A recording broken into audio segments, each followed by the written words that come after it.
Kita masih bersama di podcast RRI Bau-Bau dan juga masih ada Kak Zul ya di samping saya. Tadi sempat terpotong perbincangan asik kita ya. Soal menulis puisi. Kalau kita tuh pemula pengen nulis puisi, ada tips-tipsnya tidak sih yang bisa di-share nih? Untuk pemula? Untuk pemula. Iya. Tidak ada, saya pikir, cara yang dilakukan selain membaca puisi dulu. Membaca karya orang. Jadi bagaimana kita mau menulis puisi kalau kita tidak tahu bentuk puisi. Bentuk karyanya dulu. Jadi membaca 10 karya orang, 10 buku puisi. Saya yakin kamu bisa menulis satu puisi. Karena kita harus benar-benar membaca, melihat bentuk karya. Membaca karya, banyak karya. Biar kita bisa tahu, oh puisi seperti ini. Makanya kita bisa tuliskan.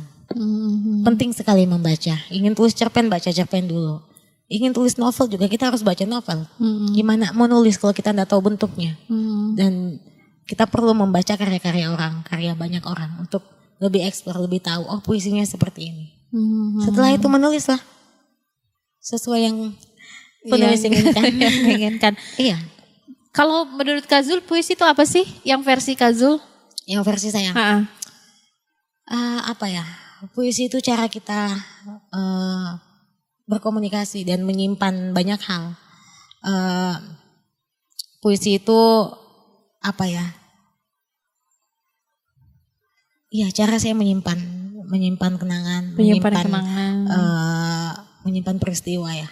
Cara saya memberitahukan ke orang tentang peristiwa, tentang hal ini. Cara saya merespon, cara saya jatuh cinta, dan puisi itu cara saya cara saya berteriak, cara saya protes, itu lewat puisi.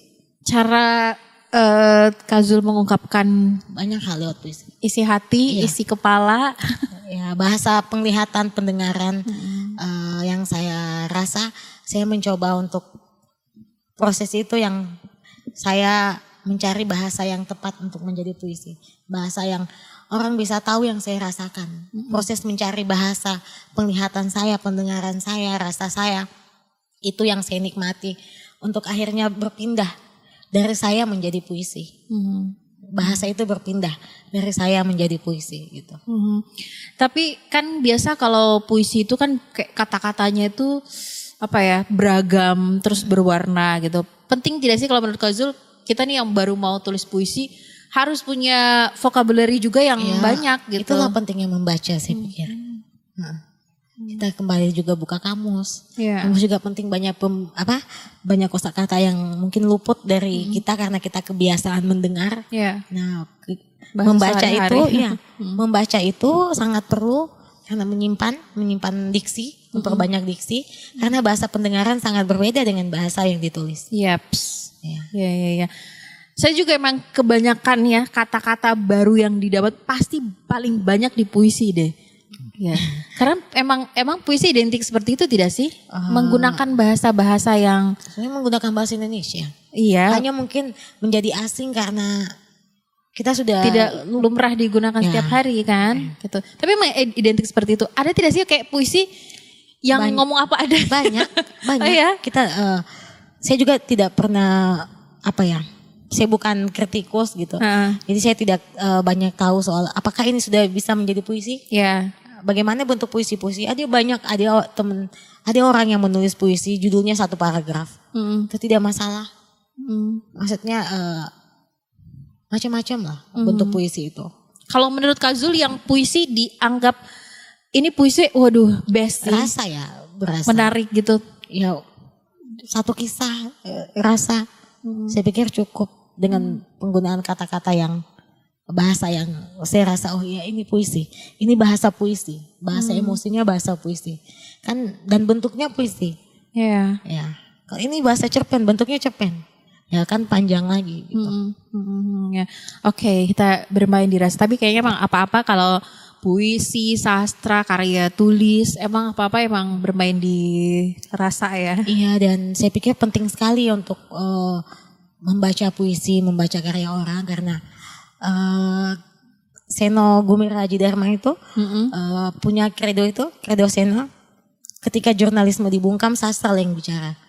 Maksudnya puisi sastra adalah salah satu jalan untuk mengungkapkan kebenaran gitu. Jadi betapa pentingnya menyimpan peristiwa dalam dunia fiksi gitu. Bukan berarti itu tidak penting karena menjadi fiksi, enggak, justru ya karena itu fiksi dia berumur panjang. Gitu, dia bukan straight news yang satu hari beritanya langsung basi. Dia benar-benar menyimpan peristiwa, jadi dia mampu menembus ruang dan waktu, itu sastra gitu. Bahasa emosi yang universal itu. Puisi itu ada targetnya sendiri tidak sih, kayak audiens atau pembacanya gitu? Nah, seni apapun itu, bukan cuma seni, segalanya saya pikir punya peminatnya masing-masing. Itu semua kembali ke selera. Banyak penulis puisi. Misalnya saya sukanya sama yang ini, saya sukanya sama yang ini. Ya itu buntutnya karena apa? Karena selera. Bukan karena puisinya jelek, makanya saya tidak suka, bukan. Saya suka gaya penulisannya dia. Saya suka caranya dia bikin puisi gitu. Itu kembali ke selera. Dan semua karya akan menemukan pembacanya masing-masing. Oke. Tapi kalau untuk emang kayak puisi ini emang untuk anak-anak gitu. Jadi bisa puisi jadi. ini untuk kayak untuk orang dewasa atau untuk orang tua gitu. Saya pikir puisi menembus itu ya. Menembus ruang-ruang usia itu. Karena dia tidak usang, dia tidak perlu untuk siapa dan untuk siapa. Dia untuk universal. Untuk artinya semua yang dengar, semua yang baca itu bisa menikmati. Saya pikir ketika orang sudah bisa menikmati puisi, menikmati aja dulu. Nanti setelah itu soal rasa, soal kelanjutannya itu sesuai pengalaman saya sebagai pendengar begitu. Atau ini kayak kisahnya mama bapakku, ini kayak kisahnya temanku. Itu belakangan. Ketika kamu sampai ceritanya ke penikmatan itu, saya pikir itu sudah cukup. Selebihnya itu urusan masing-masing lagi. Ya, lagi-lagi more practice, more perfect. Emang itu bisa diasah. Tapi kalau menurut Kak Zul nih, ini sebenarnya sih pertanyaan umum. Tapi kalau di dunia puisi gimana sih? Orang yang emang kayak apa ya, buta puisi gitu. Artinya this is really zero. Benar-benar nol. Tapi ada suatu waktu atau suatu kondisi dia tuh emang harus menulis puisi dengan karya yang baik atau yang bagus gitu. Is it possible? Bisa kok. Tulis saja apa yang dia rasa. Iya. Saya pikir segalanya bisa. Orang juga bisa menulis. Kalau ditanya gimana cara nulis, ya menulis. Kan gak mungkin gimana caranya menulis terus kamu memasak. Tulis saja apa yang kamu rasa. Apa yang kamu ingin tulis. Setelah ditulis dibaca lagi. Ada yang dikurangi, ada yang ditambah. Minta tolong ke teman. Bagus, bisa enggak kira-kira jadi puisi. Saya pikir banyak cara ketika kita ingin menulis. Terus mesti riset juga sih ya. Penting. Emang karena ini juga. Kalau misalnya nih kayak kita menulis itu emang cuma benar-benar pendapat kita ya emang kayak gitu. Tapi mungkin fakta di lapangan yang terjadi tidak seperti itu. Nah itu apakah mesti kita riset dulu, tahu dulu fakta di lapangan seperti apa? Riset dong. Oke. Saya enggak mungkin tulis. Kita tidak bisa harus tulis. Saya enggak mungkin tulis jembatan batu. Ya. Kalau saya tidak ke Jembatan Batu suasananya. Saya bisa menulis tentang orang Bajo walaupun saya tidak ke sana. Saya bisa riset buku tentang Bajo. Bagaimana sih orang-orang Bajo? Saya riset karakternya. Saya riset mereka bisa ini, bisa ini. Bisa jadi puisi. Oke. Yang jelas berarti itu bukan sekedar opini kita belaka ya. Artinya kan kalau kita melihat sosok seseorang nih lagi sedang melihat sebuah pemandangan terus kita kayaknya dia lagi merasakan ini deh. Ternyata sebenarnya faktanya dia tuh lagi tidak merasakan itu. Itu mungkin karena langsung ke orangnya ya. Saya kan maksudnya biasa diperlukan riset untuk lokasi, untuk karakter orang-orang di situ. Beda lagi dengan puisi cinta dan sebagainya. Itu bisa kita riset teman kita yang lagi patah hati, teman yang lagi jatuh cinta, atau kita sendiri yang rasakan. Kan itu tetap dicari tahu apa poinnya. Kan kayak mirip-mirip juga kayak lagu kan. Kalau penulis lagu atau pencipta lagu itu kan mereka kayak pas putus sama pacar pulang ke rumah tulis jadi sebuah karya lagu gitu ya. Begitu halnya juga puisi. Iya bisa seperti itu ya. Nah itu deh. Itu udah berapa menit sih ngobrol ini udah berapa menit nih kita nih. Kita langsung next ke ini lagi deh kalau gitu ke salah satu upaya untuk meningkatkan ketertarikan literasi ya kepada anak-anak generasi kita nih, karena Kak Zulia ini nih pendengar adalah juga seorang pegiat literasi. Ya, saya bilang sih saya kenapa menyebut sebagai pegiat literasi karena memang dia melakukan aksi nyata, pendengar. Karena ada juga orang yang kayak saya pegiat literasi tapi kayak hanya sekedar suka gitu dengan literasinya, tidak ada upaya untuk bisa membuat literasi itu lebih berkembang di entah itu di lingkungannya atau di mana saja gitu. Tapi Kak Zul itu melakukan hal yang nyata, pendengar, dengan membuat taman baca Hailus. Ya, lokasinya ada di Beto Ambari di samping BRI Murhum. Nah, itu tepat di halaman rumah Kak Zul ya itu. Taman Baca Hailus dari sejak kapan berdirinya? 2017 Januari. 2017, berarti sampai sekarang udah hampir jelang 8 tahun ya? 8 tahun. 2025. Apa aja sih isinya di Taman Baca Hailus? Isinya buku bacaan. Buku bacaan. Koleksi buku bacaan anak, dewasa, novel. Kebanyakan anak-anak ya? Iya, anak-anak. Isinya ada buku gambar juga, ada pewarna. Macam-macam isinya. Saya sempat ke sana tuh kayak estetik sekali gitu di sana itu. Emang kayak emang sesuai dengan style Kak Zul ya. Tapi emang anak-anak juga suka gitu ya. Karena banyak DIY gitu kan di situ. Iya, saya juga bukan sekedar membaca untuk anak-anak. Maksudnya anak-anak bukan cuma dapat fasilitas buku untuk membaca. Kadang kalau lagi nggak sibuk memang saya ajak anak-anak berkegiatan. Bikin apa dari barang bekas. Oh ya, karya-karya gitu. Melukis, iya. Bikin toys dari kertas. Gitu. Yang datang ke situ dari mana aja? Macam-macam Kak, dari anak-anak sekitar situ, lorong taksi, lorong kuda putih, depan pengadilan, anak-anak di pos 3, macam-macam. Ada anak yang di mana? Di sektor lama juga datang. Oke, berarti masih mayoritas yang di sekitar situ. Paling yang gitu kalau dari jauh kayak yang sudah kenal saya, dibawa anaknya dari Palatiga ke Taman Baca, dari mana Batulo ke Taman Baca, sudah kenal saya kan, sudah tahu juga Taman Baca. Terus kalau ada kelas gambar juga anak-anak kadang di situ bikin kelas gambarnya. Tanggapan anak-anak itu gimana sih? Pernah curhat atau cerita tidak sih sama Kak Zul? Ada yang senang, kayak minta belajar bikin puisi juga pernah. Ada. Kak saya itu kucingku ditabrak, bikin puisi tentang kucing ditabrak. Kasih ide dia ya. Dia bikin. Oh, dia saya bikin. Lihat, saya suka gitu. Namanya Aiko. Dia beberapa tuh puisinya. Kalau dia masih simpan. Ada juga Wawa bikin puisi. Gitu. Jadi sebenarnya anak-anak itu punya minat yang cukup bagus, punya minat yang tinggi. Buktinya saya kasih buku bacaan anak di Taman Baca, anak-anak serbu. Malah rebutan, kalau bukunya ada yang disuka mereka rebutan. Di situ saya mulai ngeh bahwa anak-anak ini suka kalau kualitas bukunya bagus, gambarnya yang bagus, kualitas kertasnya bagus.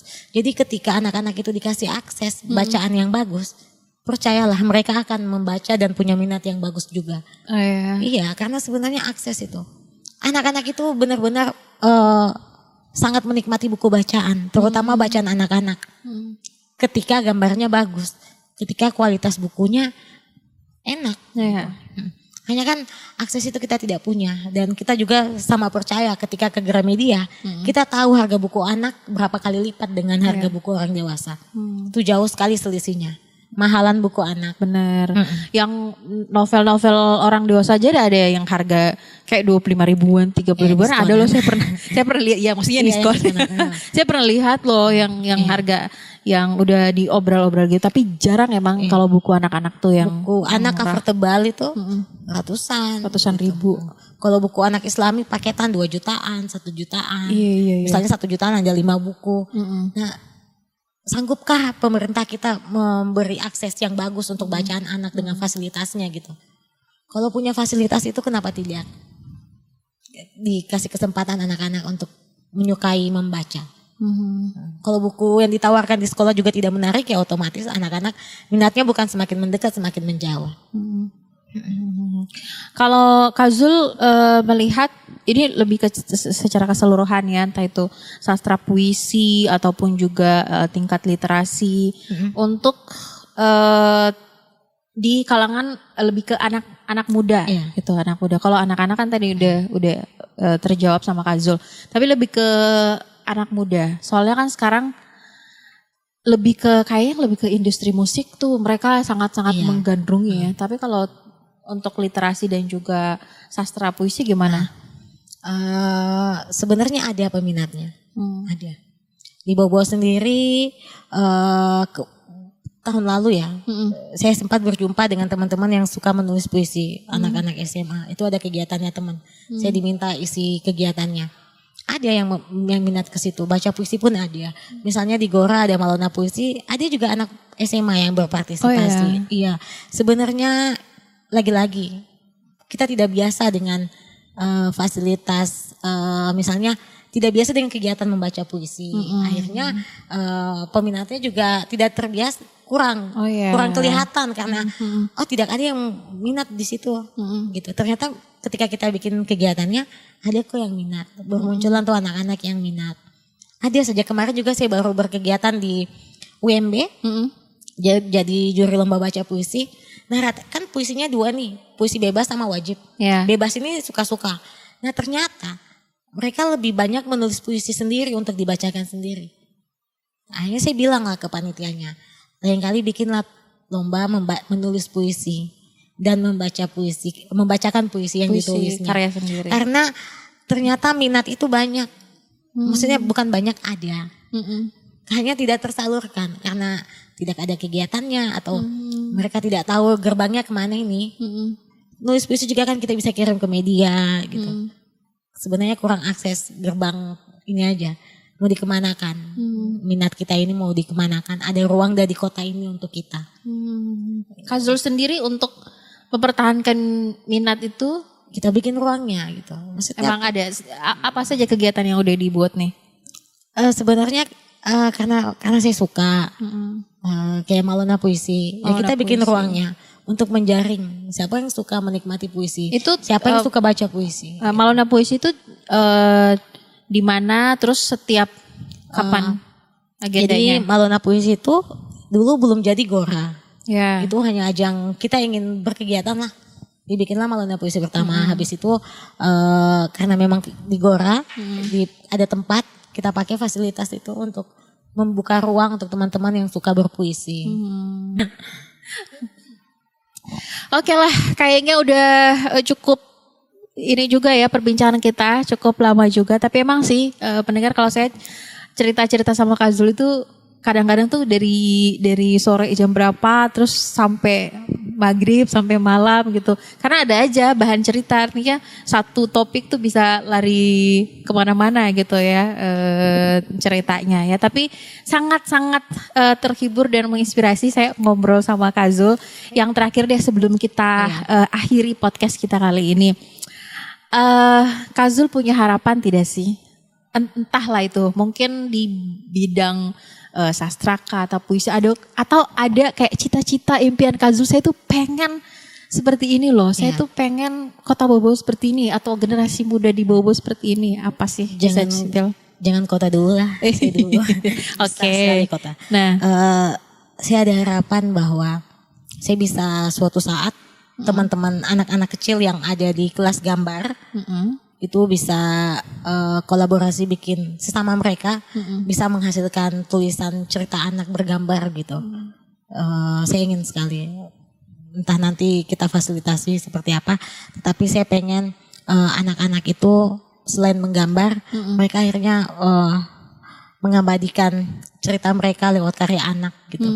Saya ingin sekali. Terus saya ingin sekali di Kota Bobo ada pojok-pojok baca anak. Misalnya di Kota Mara ada pojok baca anak dengan akses bacaan yang bagus, berkualitas. Misalnya di rumah sakit di Siloam ada banyak tuh yang mengantri menunggu saudaranya yang sakit.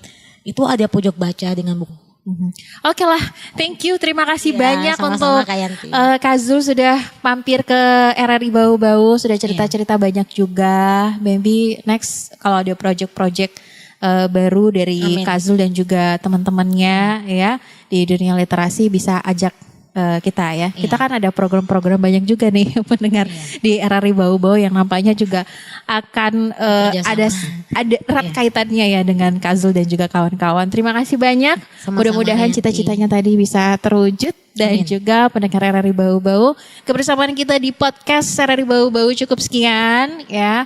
Nantikan podcast dengan narasumber-narasumber lainnya, dengan cerita-cerita menarik lainnya, dengan inspirasi menarik lainnya hanya di podcast RRI Bau-Bau. Yanti pamit, sampai jumpa. Assalamualaikum.